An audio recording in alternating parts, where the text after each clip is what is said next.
So hello and good afternoon, everyone. Sorry, good evening, everyone. I am Kanishk, and welcome you all. Thank you all for taking out time and attending this AMA session where we will be guiding and taking you through the entire journey of how angel investment works for anybody, for retail investor, for prominent angel investor, and how this entire ecosystem works. Before we move forward, I would like to give a little brief about who I am and what I do. I had the investment and investor relations at Pod, where I have facilitated investment of somewhere worth around 10 crore as on last 1 years, which accumulates a total deal of almost 16 plus startups, which is from pre-seed to seed round of investments. So this is what I do. Basically, I have been vetting startups. Like since last 1 year, I have vetted almost 500 startups to bring it on our platform. And this is what we do. And today we decided that let's take some time and address all our users or people out there who are looking to start their angel investment journey. But due to some sort of lack of information or lack of guidance, they're not able to kickstart their angel investment, which is a lucrative asset class. So before we move forward, I'll give you a quick brief of what we are looking to cover today in today's AMA session. So we'll be moving ahead with these topics where I'll be covering how does the entire startup investment process works from end to end, from picking a deal to taking it to investment, and then till the time exit happens. And then we'll move forward and see how the valuation is determined for a startup. So this valuation has been a very much hot topic, or maybe the discussed topic among the investors and anybody in the startup ecosystem. And few people will be interested that this is the fair valuation, and few will not be interested. So we will cover those points as well, that how the valuation are determined. And then we'll jump to the next topic, which is how to verify your investment. Let's say you have made an investment. Now how do you verify, and you how do you verify that this investment has actually gone to the startup, and whatever I have been issued is worthy something or not. And then we will move ahead to discuss about the protection of investors fund. So once you're putting your fund to any angel network and giving your fund to any angel network, how do you make sure and how do you be sure about that your funds are protected, it is not being misused, and you will get whatever your fund deserves. And then we will move forward to discuss what are the instruments or securities that are being used in the Indian startup ecosystem, and how they are regulated or non-regulated, and how do we go about it. And then last but not the least, we will take the topic of understanding the exit. So exit is something for which everybody invests, everybody wants to value appreciation, but how does this exit happen? Because it is a private equity market, so nobody are very much clear about how this exit happens. So we'll be clearing all these doubts in today's session. And once I've covered each and everything, then we'll move out and open it up for the questions to everyone, where you can type your questions or maybe raise your hands, and we will take the questions from the inbox, or also ask you to unmute one by one. So without doing any further delay, let's start. So I will be first covering what we do at Pod and how we do whatever we are doing at Pod. So I'll just talk about, I'll take 10 to 15 minutes to finish all these slides. So what we do at Pod, what is Pod? So Pod is basically a startup fundraising and investment platform. We started this with a vision of maximum financial inclusion of the people out there who are like regular salary earning people, and they want to invest into the startups, but they don't have those lakhs and crores to invest. So we wanted to address that market, and that is why we have to open the platform where anybody and everybody who understand this investment and who want to understand this particular segment can start investment in startup with investment amount as low as 20,000 rupees. Uh, Unlike the early days and the innocent or old days when all the startup investment used to be concentrated in few high net worth individuals' hand, and everything used to happen in closed doors. So now we are trying to just open this up to everybody and anybody, and whether you are sitting in Bangalore, Chennai, Delhi, Mumbai, your tier 1 city, tier 2 city, even in a remote village area. If you have internet, then you have the access to invest in startups, and this is what we are looking to bring into the market. So the entire process of investment on Pod is transparent because you can see end-to-end things on a single platform. It is online and it is a secured process, and how it is secured we'll be talking in few next slides. So moving forward, as I mentioned, we will be talking about how do investment work through Pod, like how do we take the deals, how do we present it to the people, and how does the investment works, how the funds move, and what happens if the startup campaign is not getting successful, or the amount what startup is looking to raise is not getting completed. So first of all, we shortlist quality startup through different channels. I'll be talking in detail about the channels through which we source the startup. So we source the startup from incubators, accelerators, independent sources. We have different ecosystem partners who provide us deal. We have collaborated with colleges and all the prominent names that you can take. So we have 50 plus ecosystem partner through which we take deal, and then there is an in-house team of 3 to 4 people sitting in Pod who do the evaluation.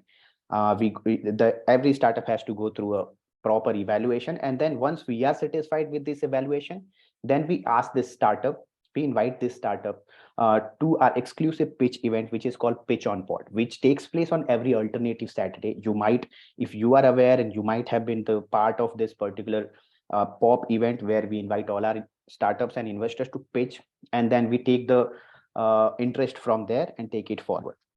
Now once we have got taken the interest, we decide whether this is going on the platform or not. Then we list the deal or list the startup on the platform, and open it up for the subscription, where a person who is looking to invest in startup can go through all the details that are required to make an investment into startup, and those details are more than enough for you to make an investment decision. So once that is done, you can make the investment. The process is completely online, where you can just put 2 clicks and get your fund transferred into the accounts. Now these funds that you transfer doesn't go directly to the startup. It remains into a SEBI registered escrow trustee. Now who is this SEBI registered escrow trustee?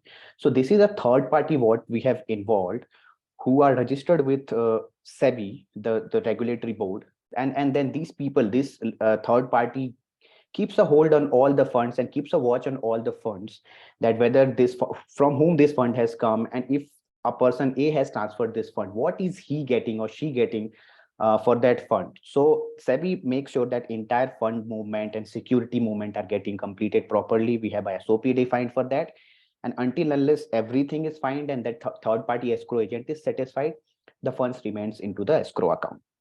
Once that is done, we move ahead with signing the documents, where you are provided with uh, the valuation report, the third party due diligence report, which we will be talking in next slides. And then you also receive your agreements and all the SHAs that you have to sign. Everything happens online.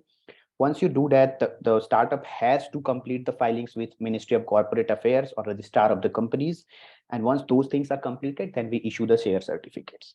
Till here, you get your share certificates. Funds are now transferred to the startup. But there is a scenario where the startup, let's say startup is looking to raise 1 crore, but they could only raise 20 lakh rupees. Now, what happens in this scenario? So the trustee that we have involved, the trustee takes care of all the fund movements. And as soon as the trustee notices that the campaign is not getting successful, we will request the trustee to initiate the fund refund to the investors. So investors get their full refund once in within 7 days, 7 working days, once the campaign is marked unsuccessful.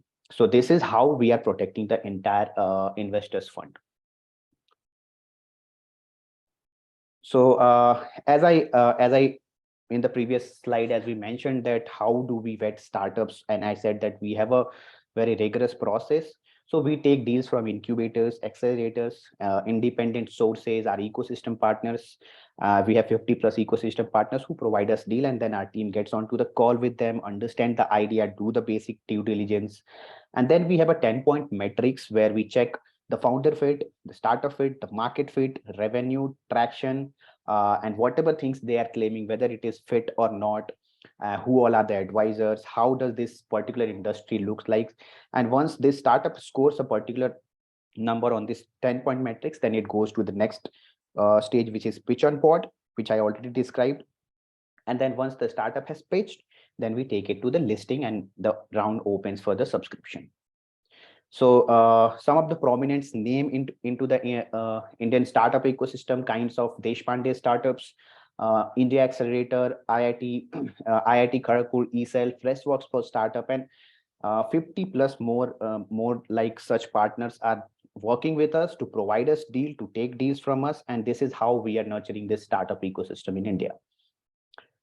So now it comes to how do we define the valuation of a startup? Like this has been the one of the hottest topic into the market, because what happens once the startup is presented to anybody, one person would be saying that, you know what, this is very much overvalued, this is very much undervalued, or I am not satisfied with that. So how do we actually define the valuation?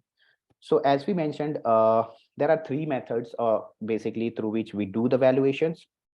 So one is, let's say a startup A is coming to us and they are raising a round of 1 CR, and they already have a 50 lakh of commitment with somebody as a VC, as an angel network, anybody. Then we will verify that on what basis those people have done the valuations. We will sit with them, we will verify that. And once we are satisfied, we will take the same valuation and put it onto the platform.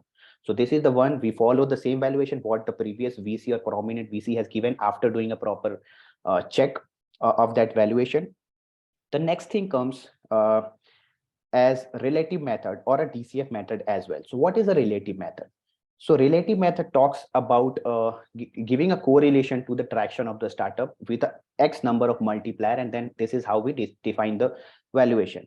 For an example, let's say a startup has earned 100 rupees revenue in last 3 months, and then on the basis of that we will give some percentage of appreciation. So let's say if 100 rupees, we gave that, okay, this startup can on this pace can go and earn 500 rupees in an year, and on the basis of that we'll give a multiplier to that depending upon the industry. So let's say if it is a D2C industry, the multiplier is something different.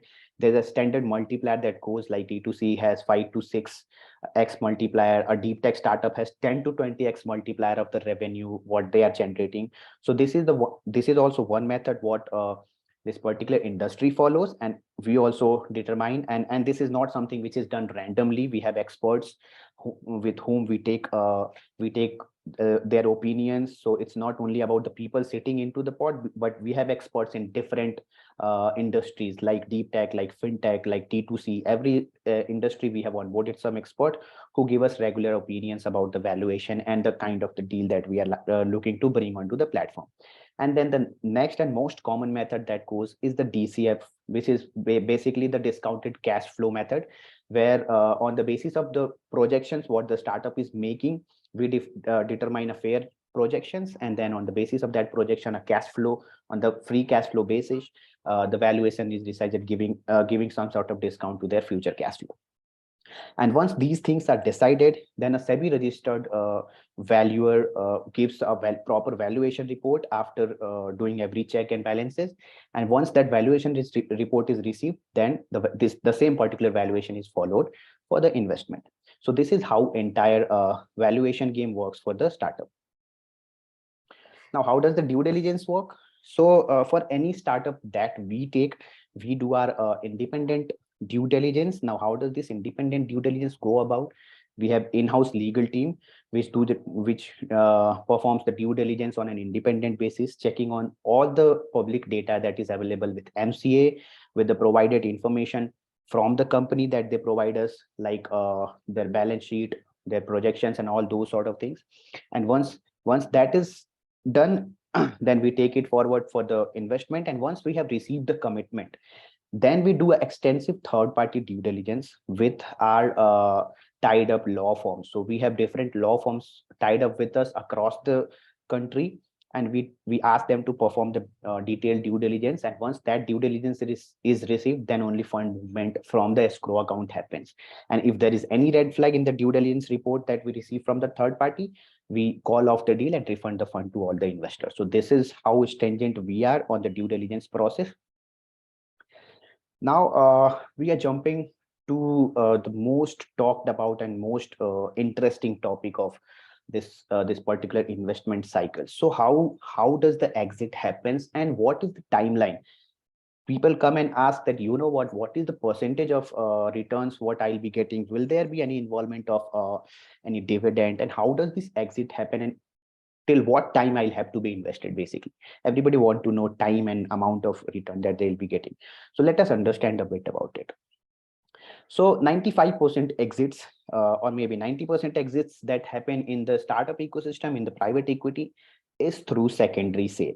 Now, what is secondary sale? Let's say I am an investor and you are an investor. We both are an investor. Now, I participated in seed round at a 10 crore valuation, and you are now looking to invest. Let's say I participated in seed round, I invested 10 lakh rupees at a 10 crore valuation, and you are coming in next round saying that I have to invest 20 lakh rupees at a 20 crore valuation.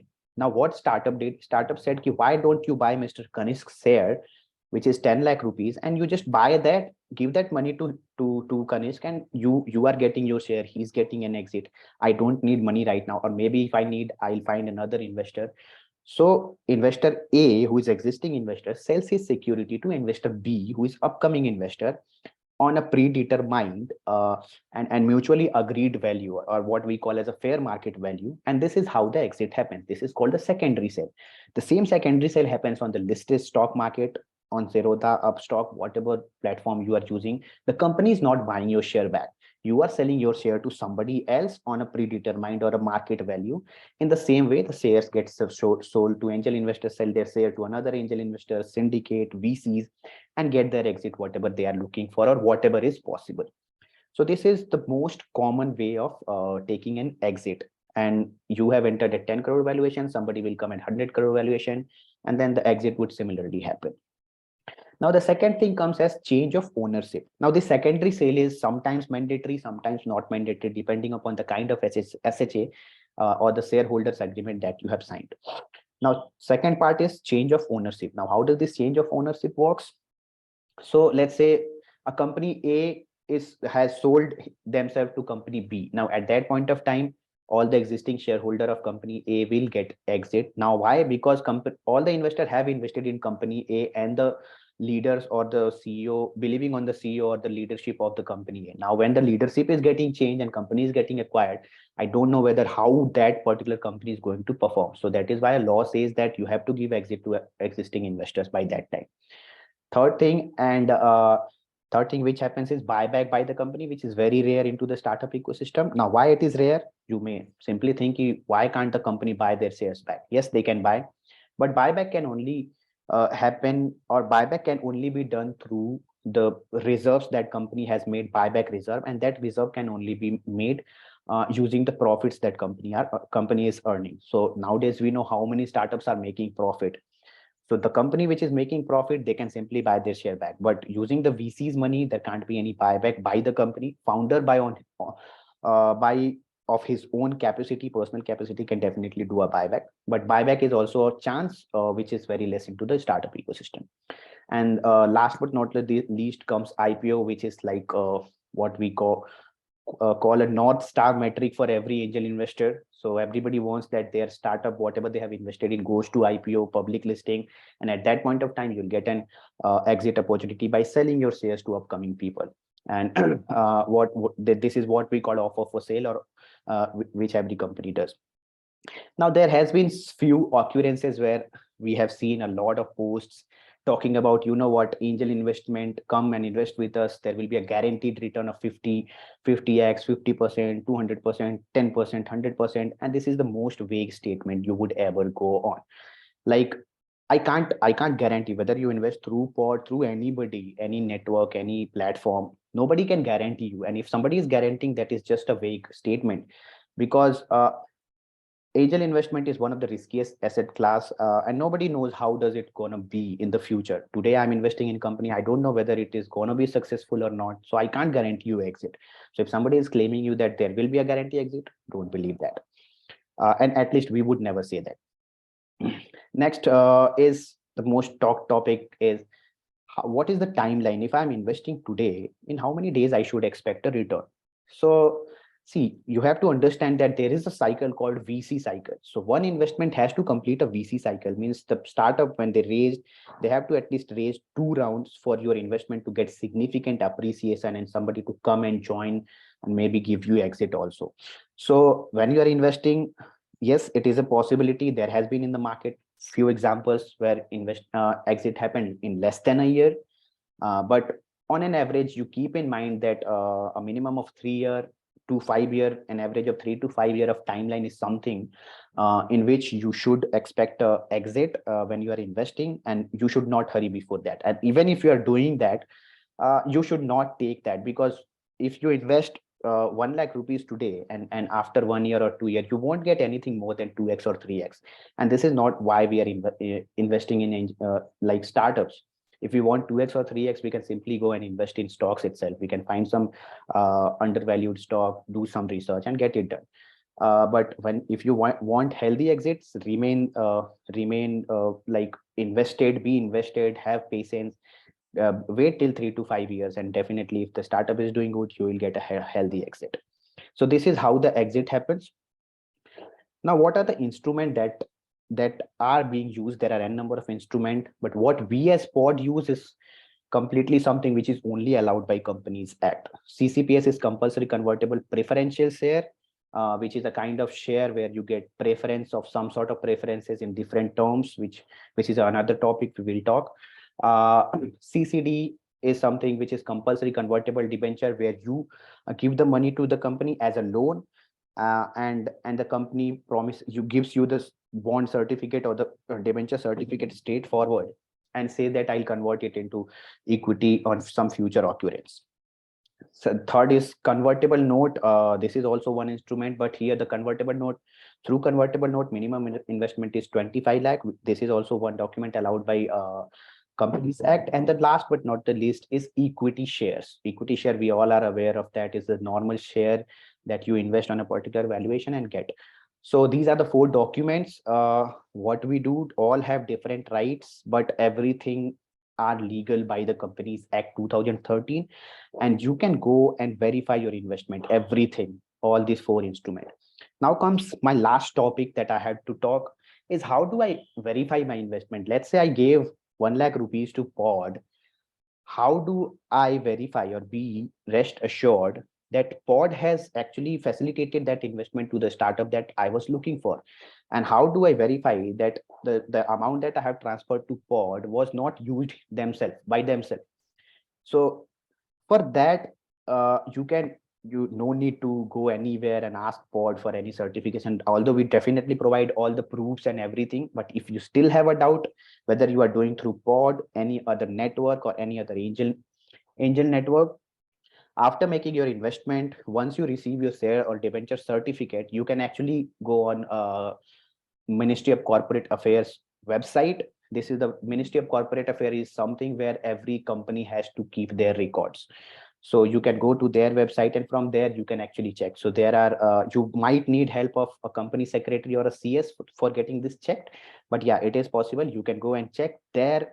You will get exactly, if you put your company's name and fill the details, you will get to know exactly on which date the investment from your name has happened, what is the name that startup has put for you, how much security you have received for that. Everything will be there. Every detail will be clearly mentioned there, and you can download that information. So this is how you can verify your investment.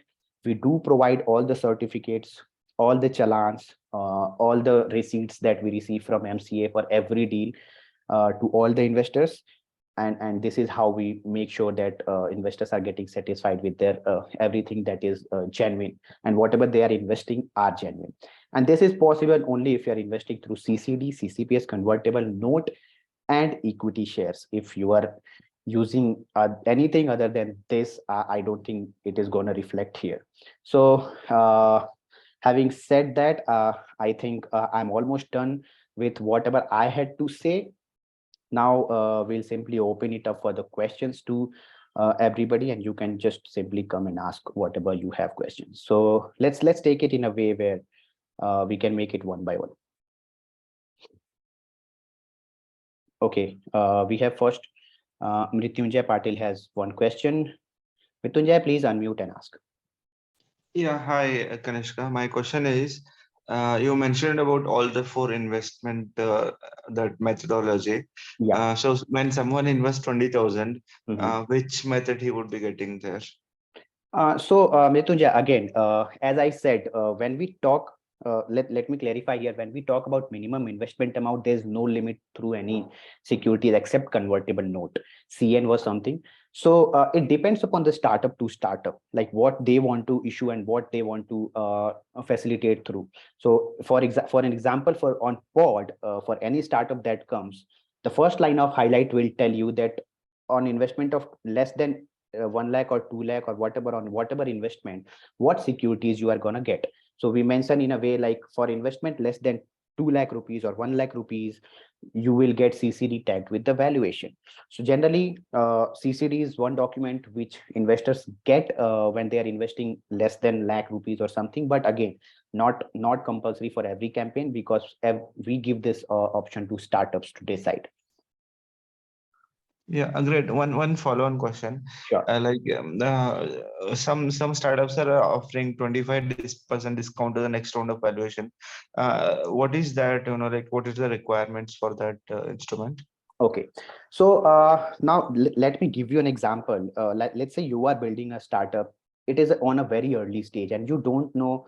You are saying that, you know what, I want to raise fund on a 10 crore valuation, and you came to Kanishk, and Kanishk is saying, no, no, no, I will not give you more than 5 crore valuation.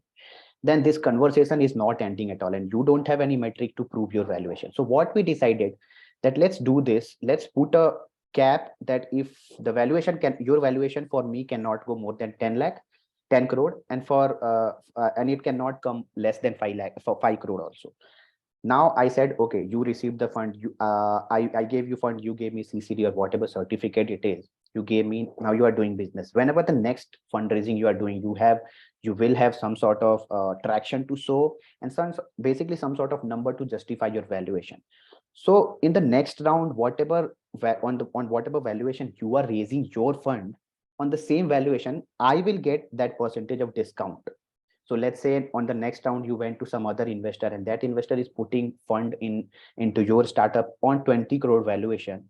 So now I'll get that discount whatever we had agreed previously. Now why I'm getting that discount? Because I have invested prior to that particular investor who is coming. So I should be rewarded for that, since we didn't agree on a particular valuation, and this is why I am liable to get the discount. So let's say if it is a 25% discount, 20 crore you are giving to new VC, and my securities will convert into equity on 15 crore.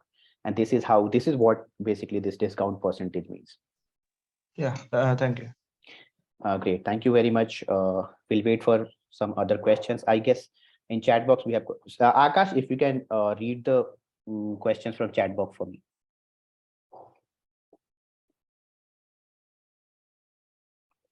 Okay, yeah, I got it. So Vishal is asking, can you explain convertible note in a bit more detail, and also difference between CCD and convertible note? Great question, Vishal. Vishal, convertible note is a recently introduced instrument, I would say, by Government of India, and basically to promote investment in startup. It was earlier being used only to attract FDI investment. Now it is open for everybody. So what happens in a convertible note? The minimum investment is 25 lakh, through which one person can invest in startup using convertible note. And what is the amount that you are investing through convertible note also goes as debt to the startup. Okay, the startup has to treat it as a debt. So CCD and convertible note are kind of a same kind of a document, but the convertible note has a preference of what we say tax benefit. So let's say if you are investing, your angel tax are waived off through convertible note. So this is the only major difference. Why? So this was basically done to promote the investment in startup and to promote foreigners to come, NRIs to come and invest in startups. They will invest a bigger ticket size, which is 25 lakh rupees, and then once they are getting the exit, they'll get a angel tax benefit out of that. So they don't have to pay taxes on whatever capital gain that they are making. And second thing is paperwork is also a bit low in comparison to convertible note and compulsory convertible debentures or any other documents. So this is the major difference. I hope I answered your question, Vishal. Yes, Meanwhile, yes, absolutely. yeah, thank you, Vishal. Meanwhile, I'll take the next question. Ashraf is asking, can you explain CCPS and minimum limit required?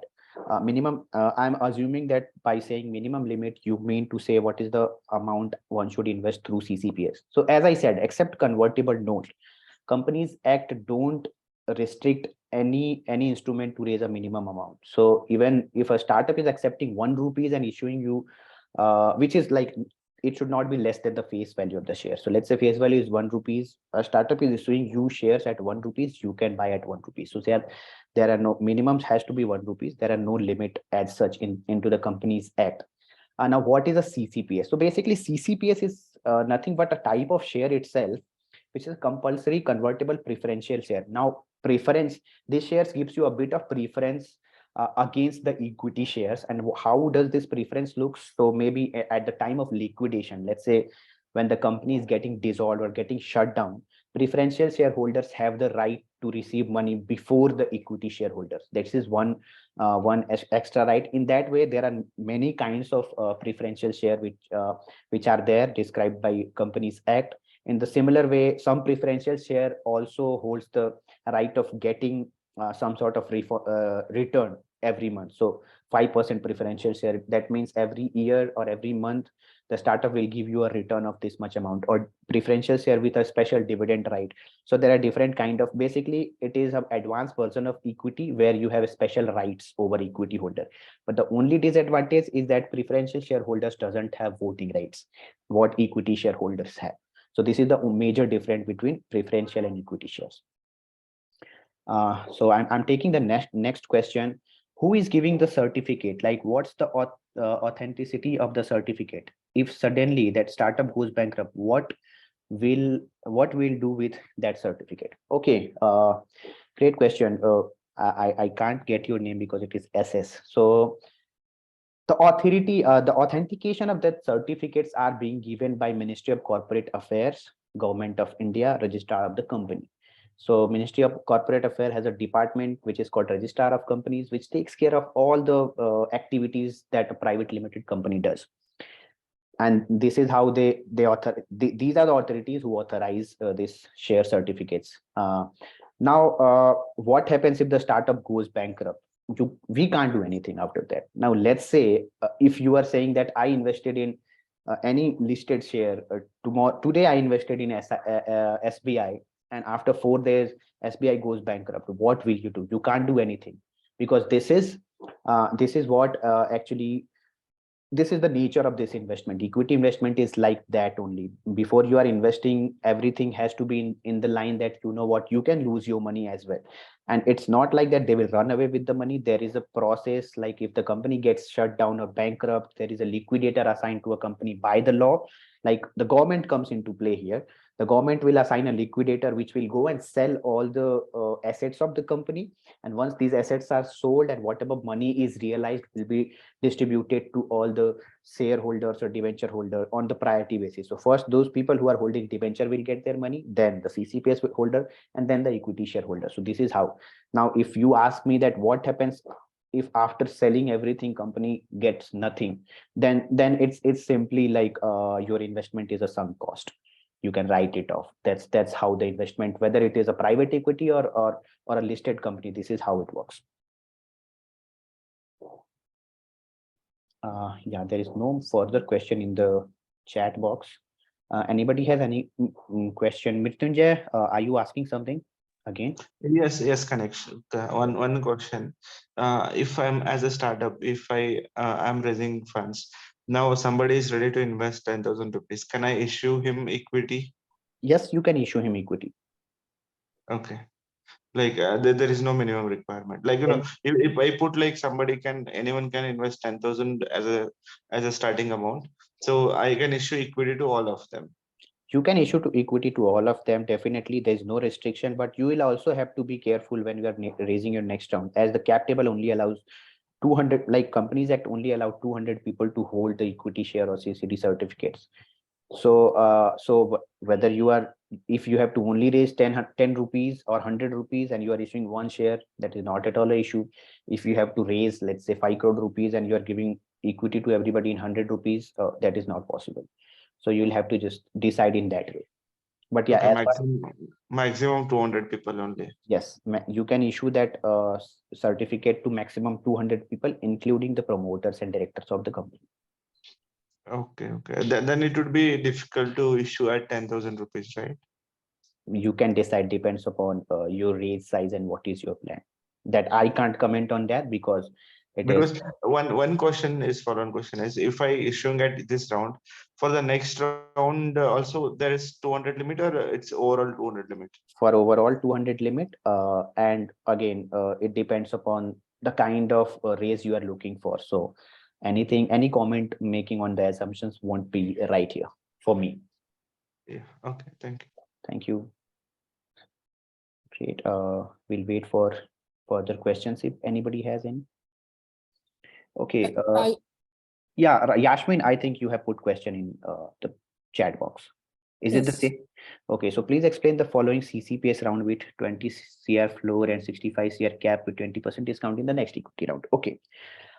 So Yasmin, basically the startup, again, the situation that I explained, same thing, that maybe the startup is not looking to go below the 25 CR valuation and not looking to go above the 65 CR valuation. So what happens, let's say startup said that you invest in me, I'll give you a compulsory convertible preferential share, which will convert into equity into the next round.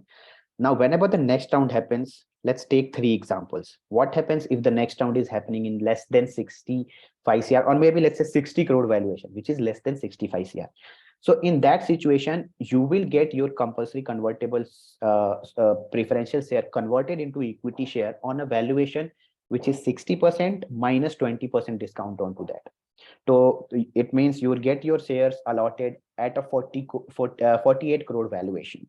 If the startup is raising next round at a 26 crore valuation, sorry, 60 crore valuation.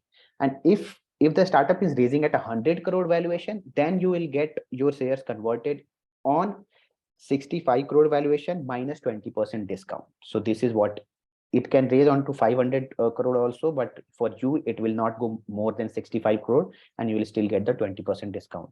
If it is below 26 cr, then you will get it converted onto 26 cr or less than that. So this is what it means, and the discount percentage is the significant discount what you will be getting on the trigger valuation round.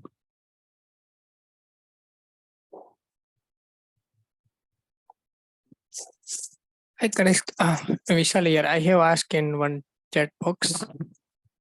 Sorry, Vishal, how CSOP, okay, will work actually? Is that related to valuation? Vishal, we don't work on the CSOPs, so it would be very much unfair for me to comment on anything that I don't work on and I don't know. But I would just say a few things, that it is not a instrument which is mentioned in the Companies Act or allowed by the Companies Act or barred by the Companies Act. So this is something which is a hybrid document, and we don't have too much of studies done on this thing. So anything that I make as a statement would not be fair to CSOPs. So yeah, this is what it is. Okay. And second question is there any way that company can forcefully exit you by buybacking if investor doesn't want to be? Okay, so it depends upon the kind of agreement you are getting into. So again, I said the SHA that you are signing is a very crucial thing, because what happens, there is no such regulation or requirement or mentioned by Companies Act. Now, why I'm mentioning Companies Act here again and again, because all the private equity things get regulated by Companies Act itself. So as per Companies Act, there is no mention of force exit or compulsory exit or anything like that. So if there is no mention, these things are governed by the Contract Act. So now the agreement, the SHA that you are signing is what will govern your exit, whether it has to be compulsory or not. But yeah, compulsory when it happens, when the startup is doing a merger and acquisition, you have to take compulsory exit if the startup is giving. That is a compulsory chance. So yeah, it depends upon the SHA that you are signing. So for some startup there will be, for some startup there won't be, and it depends upon the startup to startup and the agreement. Okay. Got it. Please, there is one question from Mr. Ram Ravula. He's asking, hi, what's the LLP certificate provided by other startups fundraising platform, it is reliable. How is it better than other instrument? So Ram, again, I would just explain in a simple term. Let's say you, me, Vishal, Yasmin, we four people are there and we are looking to invest in a startup. So what we did, we don't want to take on one person's name. We collab all the money. We collab all the money to on one place, and we formed a organization called LLP, Limited Liability Partnership. And then this LLP went and invested onto the startup. And this is how the LLP investment work. In that, you will get LLP certificate or whatever it is. But let me mention you this, that if you read the Companies Act, or if you read the SEBI's guidelines of investment into startup or private equity, SEBI bars any people to doing any sort of LLP and then investing into the startup. LLP would not be into a LLP can't be into a regular business of investment.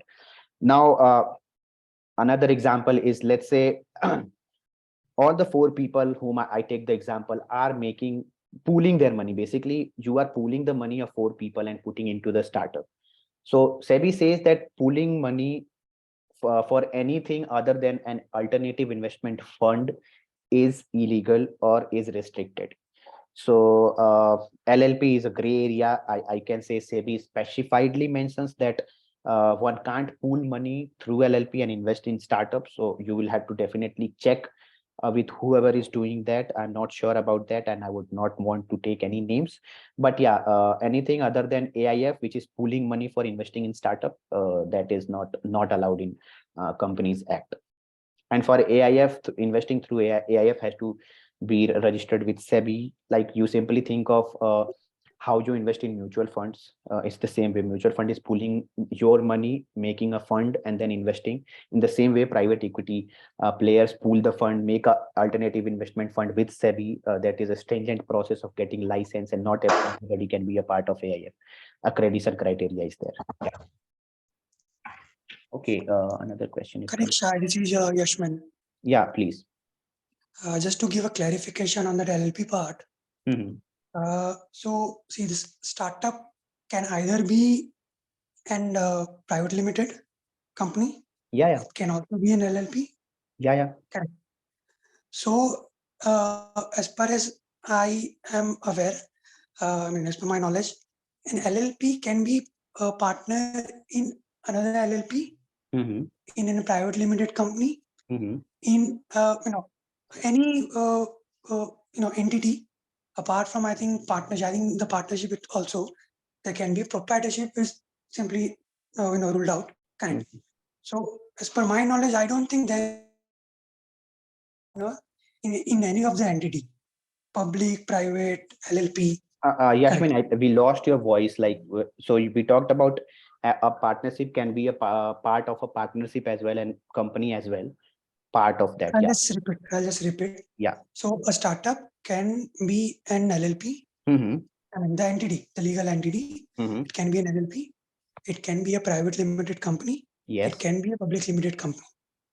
Correct. It Yeah. can be one-person company as well. Yes. Correct. As per my knowledge, an LLP can be legal partner to an LLP.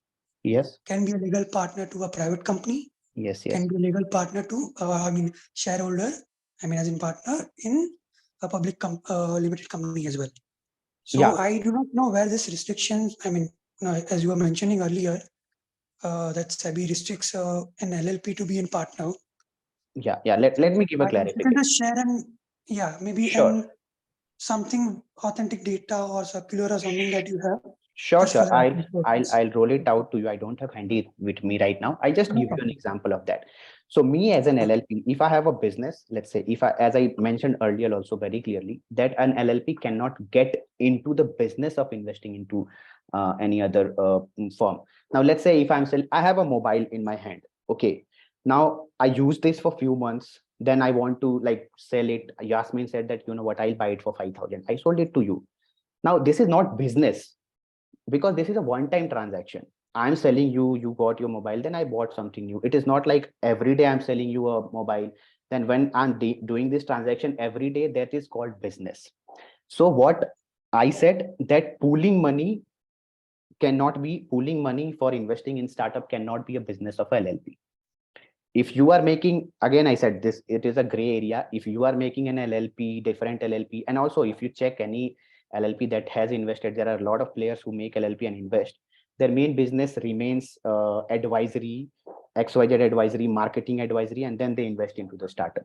So your business cannot be this, the business line cannot define that if we are forming LLP to make investment in startups. Once you do that, it will not get approval. And also, SEBI clearly mentions under their Alternative Investment Fund Regulation 2022, you can check that, mention that pooling of fund for investing in any startup or private limited company for in way of other than AIF is completely barred by SEBI. So I can send you the the circular that SEBI has sent for that. Would appreciate if you can share that. Sure. Because if you see, you know, there are a lot of listed company wherein you check their shareholding, there are a lot of LLPs, you know, name reflecting there. So if in a listed company, public listed company, if you, you know, have shareholding wherein the LLP has been the, you know, main beneficiary, correct? Yeah, definitely. Private company and all others are obviously the secondary part again. Yeah, definitely. That's what, like, so as I mentioned, that it can't be only sole business of an LLP to invest in. As The far as, primary business cannot be, but yes, as an it cannot be an investment cycle. I mean, investment entity. yes, LLP cannot be an investment entity. I agree on that. yeah, But NNP can be an partner to an LLP, yeah, to a private company. definitely.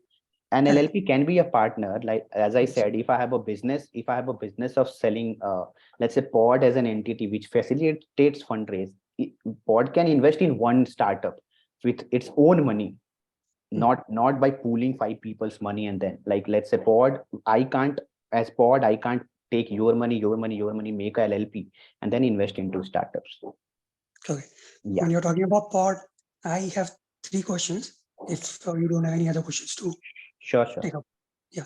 First one, as you mentioned about Pod, I think you had raised some funds earlier as well. Correct. Yeah. Wanted to know whether, you know, Pod is ready to take more funds. I mean, dilute the equity. Is it there? We have actually we have been raising we are raising our VC round as well. It is almost closed.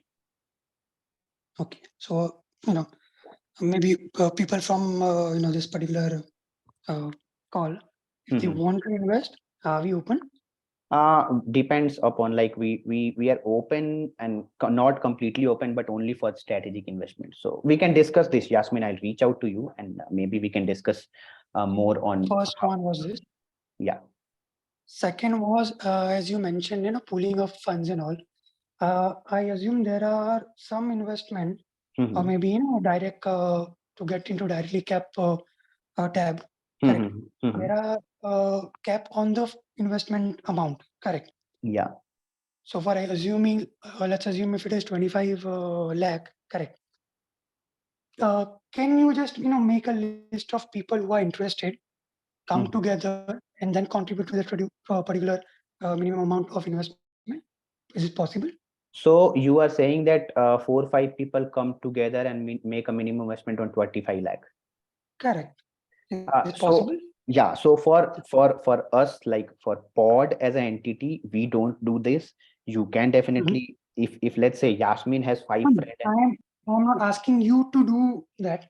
I'm asking you to just prepare a list of people who are interested. For assuming, you know, let's assume you drop emails or you have this kind of calls, correct?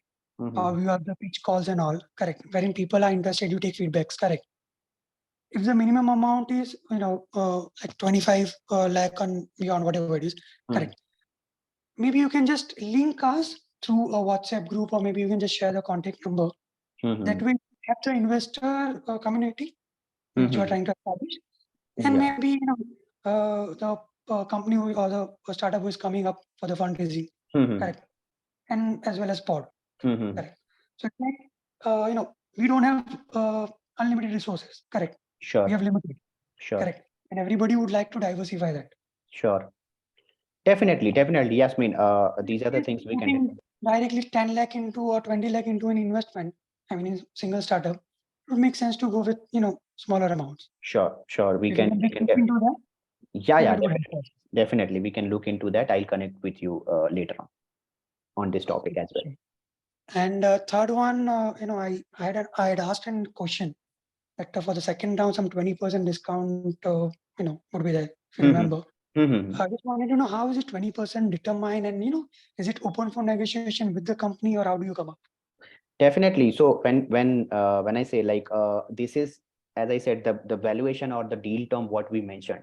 So whatever we bring basically remains with, we have already have a lead investor for XYZ deal, and the whatever discount percent is decided is with is the same term on which the lead investor is coming.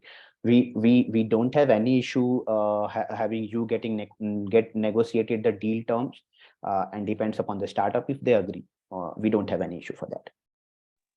Because you are being the mediator here, Yes. assuming if we feel like there could be a chance of more discount, or maybe a negotiation part can be done. So Definitely. would you arrange that? That you is that. speak on behalf of the investors, or you'll Yeah. bring the startup and the investor together? How?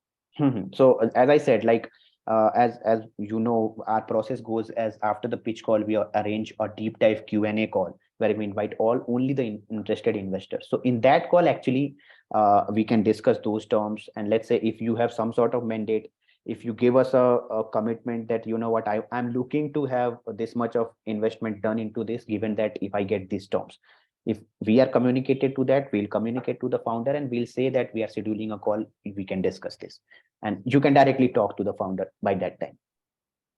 Okay, got it. Yeah. Thanks. Great. Mr. Ram, I can see you have raised hand. If you have any question, please let me.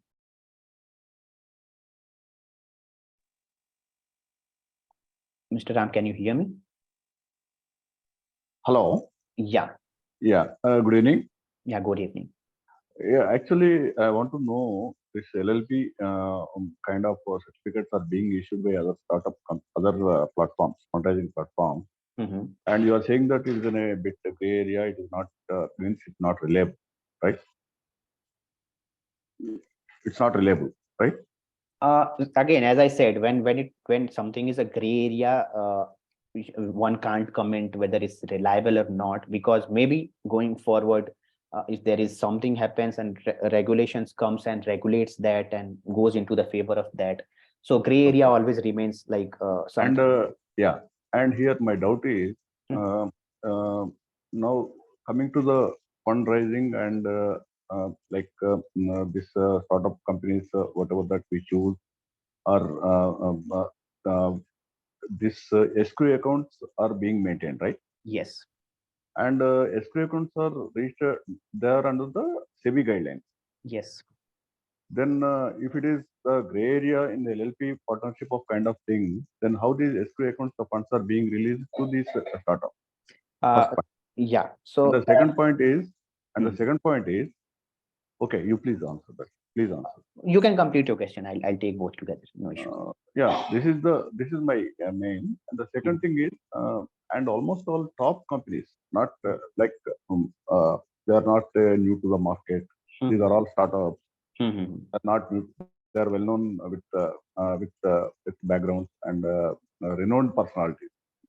They are accepting this LLP kind of, and also issuing the debenture certificate to the LLP in the favor of LLP under MCA guidelines.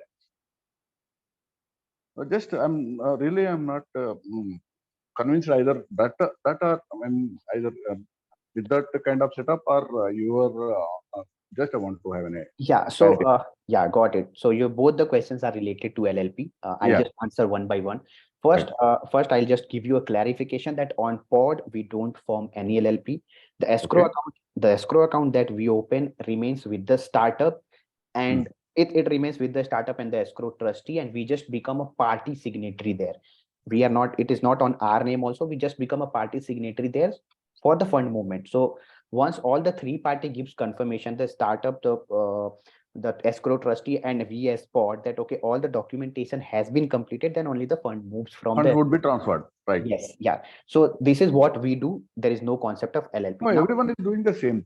In fact, the I same. just come to the Yeah, please. LLP part. Yeah. So as we discussed LLP, now first we have to get to know how do we form a LLP.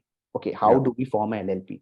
Like Mm. it is more or less just for lack of knowledge thing. How do we form a LLP? For forming a LLP, first of all the parties have to get in an agreement, LLP agreement. Once that agreement is drafted, then all the party will get together to open a bank account.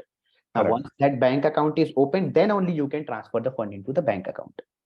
Now, if somebody is asking you prior to opening the LLP and to deposit the funds, that is something which you can raise questions. We don't have any idea of how people are doing that, but it's just I would simply say one line that we need to educate ourselves more about how we are making investment through any instrument. We don't follow LLP here. I don't have too much of in-depth knowledge how other player are doing through LLP, so I won't give a lot of comments on that as well. And as far as startups, So here two things. Here two things. Sure. One is the funds are transferred from escrow account to the startup Mhm, on signing this LLP certificate, LLP agreement. mhm. That is one thing. And the second thing is the startups are issuing the debenture certificate to the in the favor of LLP under the guidelines of the MCA. Yeah. So this is a contradictory. I mean that like No, LLP sir. is allowed Yeah. to then LLP is not allowed to raise the funds and Again, LLP is allowed to invest the funds. yeah. And the same LLP is recognized by the MCA for issue of this, allowing the startup to issue the debenture certificates. Got it. Like we are a small time investor. It's not Got like it. we're not we are a small investor. So that is a main Agree. concern for us. Agree. So I just give you a confirmation over this as well. For a startup to Hmm. accept fund, they don't have to. They have to do a basic KYC. Now, how does this KYC goes is whether this let's say, as I said, LLP, as I earlier also mentioned, that if you are into a business of, let's say, selling fruits, and you have Hmm. a LLP and you are selling fruits, one time you can decide that I want to make an investment through my LLP. Some of my money LLP is money to invest. It is your Hmm. LLP. Business is something else. So that those investments are definitely allowed. This is a one time or two time transaction. But let's say you registered your company on a name of like business of selling fruits, and then you are doing only investment, there's no revenue from selling a fruit, then this is something which falls you as LLP No, in contradicting. in the LLP, a Mhm. complete one page or two pages are allotted for this wording Agree. in any agreement. Mhm. They will start. I mean, whatever that in the drafting the agreement itself, they will mention all kind of businesses in that. So whatever that agreement, either LLP agreement or like a partnership agreement, or if you go to No, sir. If you look into the incorporation certificate, or if any CIN number you put, and you look into the businesses, you have a category of business like where you are acting in a financial advisory services, financial institution, or sales of goods and services, software or website maintenance, and all those things. but here, I agree with you. But Mhm. here the thing is only two things I'm not convinced about. One is, in spite of this LLP, LLP kind of setup, the funds are being transferred to the startup from the escrow account. Mhm. As you said that escrow account is a SEBI under SEBI guidelines. Hello? Yeah. Yeah. Escrows are under. Escrow is under SEBI guidelines. Mhm. So unless and until it is clear as per the law of the land, they we assume that they won't transfer, right? Yeah, definitely. And the first point. The second point is, once after getting the funds from this escrow accounts on behalf of this all the investors, the particular startup is issuing the debenture certificate for the totaling that amount, Mhm. mentioning the names of like the totaling the amount and the LLP name, etc., etc. Mhm. Issuing the certificate under the MCA guidelines. Yeah. So how to like check it whether it is correct or not? Yeah, that's what I said, that for, let's say, for issuing certificate, as a startup to issue certificate to anybody, the startup doesn't have to go and check whether this LLP is formed in 2 days back, or they are just doing investment or not doing investment. No, It no, is but here first point itself, SEBI no, sir. SEBI regulated won't. Yeah. escrow accounts that funds are being transferred to the startup. Mhm. So who is responsible here? Sir, I don't know who is responsible here. You will definitely have to ask those people with whom you are making the investment, with the platform or network. Okay. You No, will just no. As an No, like I they're understand, all sir. from Yeah, I uh, understand. Since yeah. it is a concern, how it is happening, why it is happening, you Uh, definitely, because I know how does my process work. I can give you more and clarification for that. and my second question. Yeah. What about this CSOPs?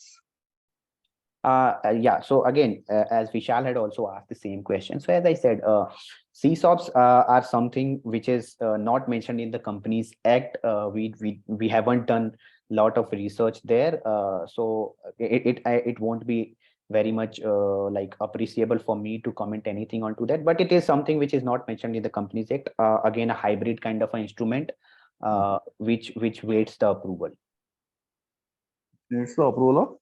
Waits the approval of regulators. Okay, it is not approved by the regulator. You say. No, it is governed like you are simply getting into a contract between two parties. Okay. Yeah, so that is one line answer, is that it is not a instrument allowed by Companies Act, or not mentioned in the Companies Act. Rather than I would use this word. It is not mentioned in the Companies Act. Neither do we do that, because we don't want to do anything which is not mentioned, or which is into the gray area. Not mentioned in the okay. Companies Act, yeah. Yeah. whatever Thanks. investment whatever investment you do through us, it's just open for verification on Ministry of Corporate Affairs. You can go Okay. and verify your name once we issue the share certificates to you. So what is that? What is that entry fee and exit fee from by pod? We don't charge anything to investors, sir. For any amount you are investing 100 rupees, you'll get 100 rupees share. You are exiting 1000 rupees, you'll get 1000 rupees as exit. It's just at the time of getting exit, we'll have to do some sort of documentation. Stamp duty is involved, an escrow account is involved, so maybe some sort of cost, which is like, let's say, on 1000 rupees there will be 1 rupees or 2 rupees, which is the legal cost which involves around that. We don't take any commission out of that. So there is no No carry, profit sharing at all. no profit sharing, no carry, and no investment charge also. Like even in other AFF fund platforms, so they are mentioning that profit sharing. Yeah, there. So AIF, you will generally have as a standard 2% of investment fee as the AIF setup fee. Entry, right? Entry fee, and when the exit is happening, you will have 10 to 20%, maybe somewhere Correct. 30% Correct. as a carry. Correct. Yeah, but here your investment is directly happening from you to the startup, and there's no involvement of any SPV or AIF or LLP or any sort of pooling of fund. We don't charge anything as of now. Thank you, Kanishk. Yeah, great, Ram. I hope I answered all your question. There are two more hand raised. Vishal, do you have any further question? Yes. So basically, I'm trying to understand for every instrument or every company is listed on board. I see like less than 2 lakhs or 3 lakhs will get you CCD tags with valuation. Yeah. So this confused me with two things, that when it will convert the next round, and if with valuation. So what valuation are we considering over here? The next round valuation or the pre-money valuation, which is mentioned in the deal itself? So, Vishal, what happens when you invest through pod in any startup and you get CCD, especially I'm talking about CCD, which is tagged with the valuation. So what happens, you need not to wait for the next round, next round for the valuation to be tagged. Now, I'll give you an example. Let's say pod's valuation today is, per share value is 5,000 rupees. Okay, you invested 10,000 rupees in pod as an example. Now, I issued you two CCD of 5,000 rupees, saying that one CCD of the 5,000 rupees is equal to one share of the company, which is also 5,000 rupees. So now from today onwards, one share will be equal to one CCD. Now, whenever it gets converted, whether at a valuation of 500 crore, 50 crore, or 100 crore, your one CCD will get you one share itself. Now, if today the share value is 5,000 rupees, if the company is growing 10x next 5 years, then the per share value will also grow 10x. This is like 5,000 kite, it became like 5,000 kite became 500,000. Okay, then and then like you can assume 5 lakh rupees after that, or 50,000 rupees after that, whatever. In same way, your valuation of the CCD will also increase. So whenever it gets converted, you will get the same value. 1 rupees you have invested, now this share is getting 10 rupees, your one CCD would be valued to 10 rupees at that point of time. Now, when it comes to getting, when will it actually get converted, that depends upon the agreement what you're signing startup to startup. Some startups say it will get converted into immediate equity round. Some say that we will directly give exit to the investor as per the valuation of that time, fair market value. So that also happens. So it depends upon the startup to startup how it gets exit, how it gets actually converted. But the conversion will always happen on the fair market value. Sorry, but I'm a bit confused again there, because if that is being, let's say I'm taking a body cafe example, which is currently listed, right? So which is pre-money valuation is 9 CR. So if it is based on that valuation, I'm getting the share price, then why they are getting CCD instead of direct equity? Okay. Because as you explained before, the CCD is when the valuation is not, we can't value right away, and we need to wait for the next round. So whenever next round happen, it will be converted based on. Got it. Got it. See, Vishal, fair question that why you were getting CCD instead of equity shares. So as I earlier mentioned in one of the questions, that the startup can issue only their securities, whether it is CCD, CCPS equity, to only 200 people. Okay, so now if I say that all those people who are investing 20,000 rupees, if I give them equity, again this 200 limit will go, like it will fulfill. So just to restrict that, we are saying that if you invest less, we have kept a bar that if you invest 2 lakh rupees, then you will get equity. If you invest less than 2 lakh rupees, you'll get CCD, considering that you can only accommodate 200 people for equity and CCPS. Okay, so now why we have drafted this 20,000 rupees? Because if you want to invest 20,000 rupees, you are more or less concerned about your value appreciation. Your CCD is giving you more similar value appreciation when we are tagging it to the valuation. Now, the second part, when it comes to the liquidation, whenever the company gets shut down or maybe bankrupt or maybe closing for any other reason, you as a CCD holder will have more priority to get your money back before the equity holder.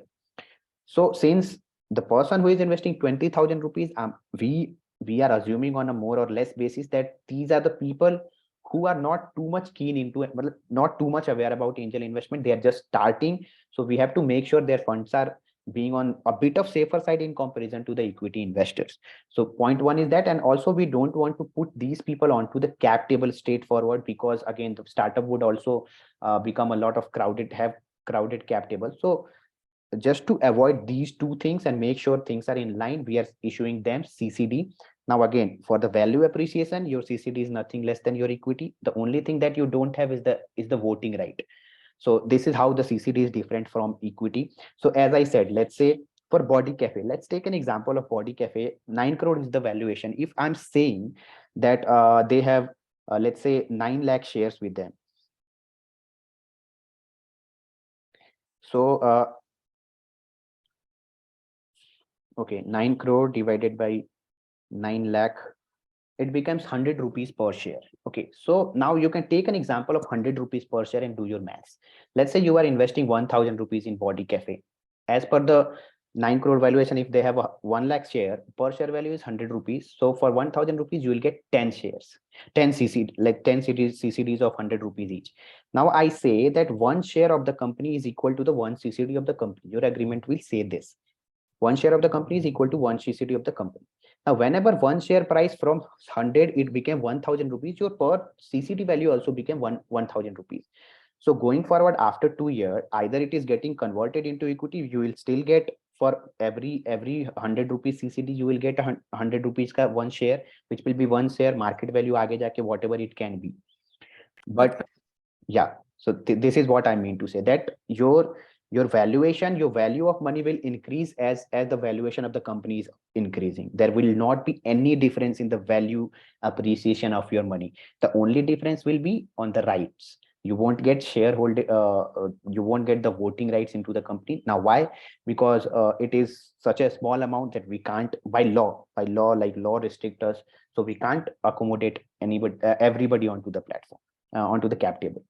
This is by CCD. Yeah. Thank you. Quick question on that. So 200 restriction doesn't apply to CCD people. Yeah, it also applies to the CCD people as well. So that will not create the same problem, because it will be easily more than 200 No, with so 2000, 20,000 investment. yeah, so that is what, like whenever we do any sort of investment through pod, we restrict it. Even if the startup is raising 2 lakh rupees, let's say, till the time we say that, okay, you know what, now the 50 cap table is filled up. Like, let's say we have taken 100 people seat there. If 50 is filled up, we'll increase the minimum investment amount in the same proportion. So next 50 people who are coming, they'll have to invest more. We make sure that this is followed very rigorously. Okay. Yeah. Okay, I see one more hand raised. Please ask the question. Yeah, so one question I need to want to ask is how do we select like which startup is good to invest? Like I'm a beginner in this, so I just want to know like how to start by selecting which is the best startup and like do all kind of maths. Great. First, I would like to know your name. I'm getting very Sorry, it's Shubham. Okay, great. Shubham. Great question. So first of all, you know what, like there is no set criteria of which company to invest in. Like, let's say, take an example of listed companies. There are 1,000 companies out there. Maybe whatever you feel is good might not be good for me. And this is how the demand and supply works. Like, if you are buying one share, then you are believing that this company will go up. That is why you are buying that share. Then again, in against of that, somebody is selling that share to you, and that person is believing that this company is now will not go up. That is why they are selling. So again, the thought process are different for everybody.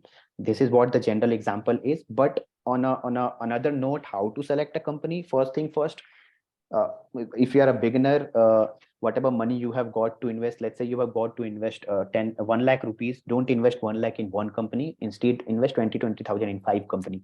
This is one. You diversify. If 3 fails, 1 success, your money will be refunded, or you will get good return.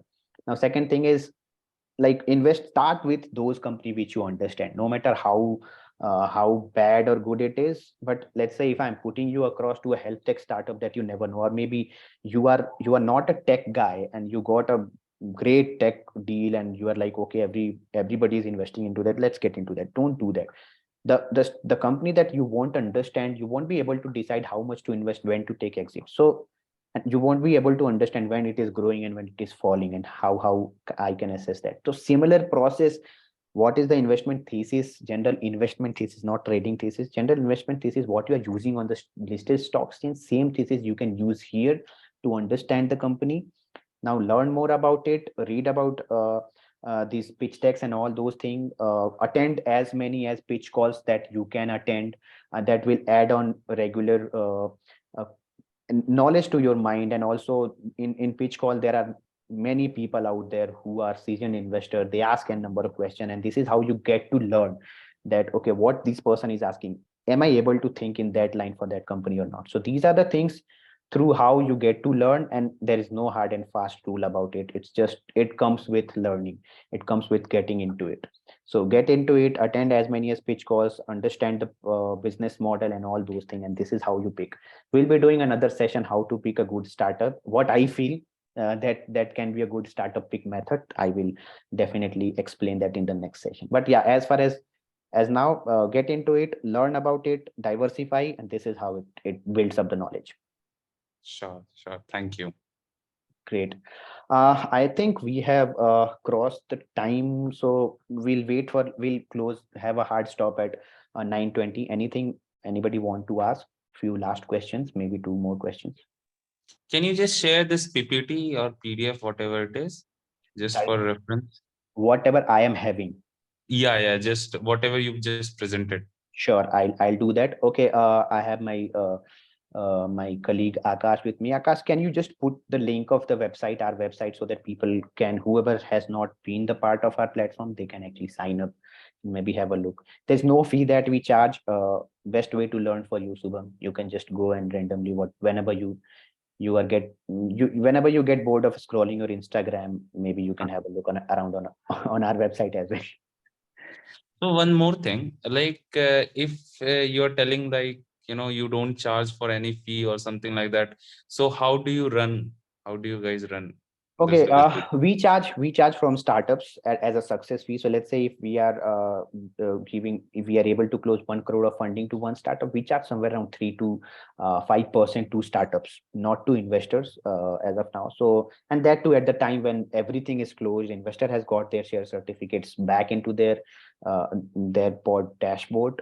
At that point of time, we charge the startup. So as of now, to be very honest, we are sustaining with the help of founders money, with the help of investors money. Yes, we are burning, we are not in profit, but yeah, we do charge to startups, not to investor. And going forward, we are launching some sort of SaaS kind of tools and maybe different methodology to earn revenue and sustain ourselves. Okay. Yeah. One question. How many startups have raised funds from Pod right now? We are closing our 20th deal as of now. When I say 20th, this is 20 successful deals. There had been few startup which could raise 10 lakh, 15 lakh, but their goal was not entirely fulfilled. So we refunded all the money back.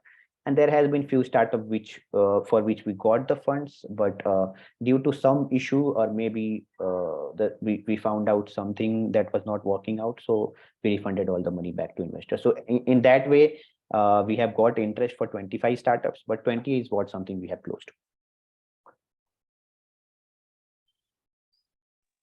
Thank you. Great. So I hope I answered all the question. I would love to see you all interacting on our platform, and we'll keep doing these sessions. Keep checking our social media handles and our mails. Yeah, Kanishka, one question. Like, can you share some insights on like how the startup should pitch and to generate the as a startup if I'm pitching on Pod, uh, like what is the best method or something that Mrityunjay, it's just about you just simply think that you are sitting as an investor and what all will be the information, and you just keep in your mind that this you are an investor and you are listening to 10-20 pitches every day. Now how can you make one pitch outstanding? This is what you have to think. Put yourself in the shoes of an investor. Like simply think about ki ek din mein there is a teacher who has to sign 100 copies. How will one copy make him interested into that? That's the only thing. Put your necessary details there, what you want to communicate. Don't put everything like you got this feedback, that feedback. No, only the necessary information that has to be there. We can have we will definitely have a different session about how to present your startup to any investor, but that will be a topic for some other day, as we are going for a hard stop. yeah, thank you. Great. Thank you very much, everyone, for being here. Thank you for so much interactive session and great questions. I really enjoyed this, our first session. We'll be doing it on a regular basis with new topics. So till then, I'm Kanishk signing off. Have a good night. Thank you.